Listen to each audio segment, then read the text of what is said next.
don't think many of us will forget at the start of this year. Well, I tell you, sorry, I get the giggles when I think about these things. You know I do, chums.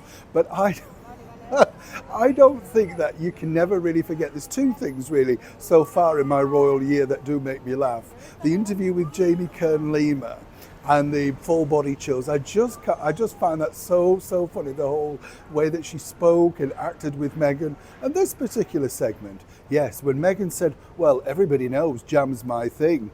Well, it might be, dearie, but now you could be in a positively even bigger jam as ever. Let me explain. Morning, nice to see you, chums. Thank you so much for joining me today. Sorry if I get the giggles. You can't help it though, can you?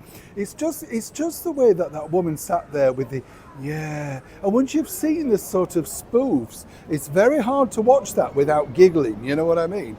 That's your problem, because a spoof just takes everything away, doesn't it? Whether it's Star Trek, Batman, whatever. If you watch the Naked Gun films, you cannot take things seriously. As you can see, I've got a childish sense of humour. But, you know, there's nothing wrong with that, is there? No, we're all the same, aren't we? Absolutely.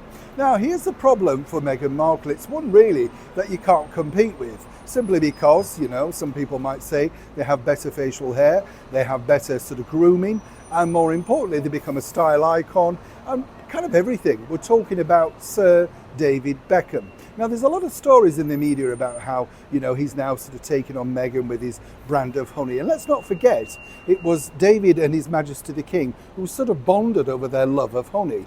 The King's a bit of a connoisseur, and I've had some of the Highgrove honey.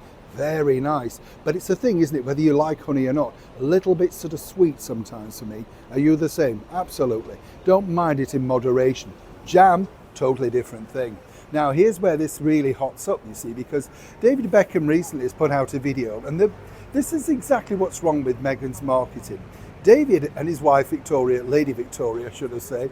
Hello, Victoria. I know you both watch, right? Now, the thing is, they sort of made it fun. Right? You know, because you actually see the whole process of David Beckham making the jam. And I think this is exactly where Meghan and her marketing team have gone wrong. You can see he's a little bit apprehensive, a bit nervous, and he's making plum jam with plums from his own garden, right? So, you know, his wife's mocking him a little bit, but nonetheless, he's having a crack, and I thought he did a good job. But here's the thing, you see, the jam really turned out very well. Not only that, well, his honey is available to buy. I think it's in Target in America, if you're interested, and various other sort of branding stores around the world. But the thing is now they're looking simply at the jam. Now, Meghan apparently has taken this as a massive affront because obviously only she, Queen Bee, is allowed to make jam, even though many other places do it very well. Harrods, Fortnum & Masons, Harvey Nicks, the Royal Collection Trust, and of course Buckingham Palace Shop, Highgrove, you name it, everybody has a pot of jam.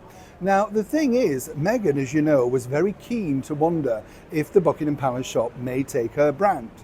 Oh yeah, even though she didn't want to be a royal and she's not bothered about titles, and it's Meghan Sussex, Meghan Spencer, Meghan Markle, you keep up, I don't know. But the thing is, you know, she was kind of hopeful, so apparently was Prince Harry. Now, here's where this gets really interesting because of course David Beckham is a Sir, so it's Sir and Lady Beckham, there's a distinct possibility in the future that they could put out a trial run of this jam. Now, many people are saying, of course, this is a huge slap in the teeth for the former royal known as Markle. But again, you know, nobody knew that Meghan had this hidden talent for making jam until she suddenly decided she was going to share it with the world as an entrepreneur. You get the picture. So why on earth suddenly now would we want to think, yes, this would be good enough to put in, say, a royal establishment?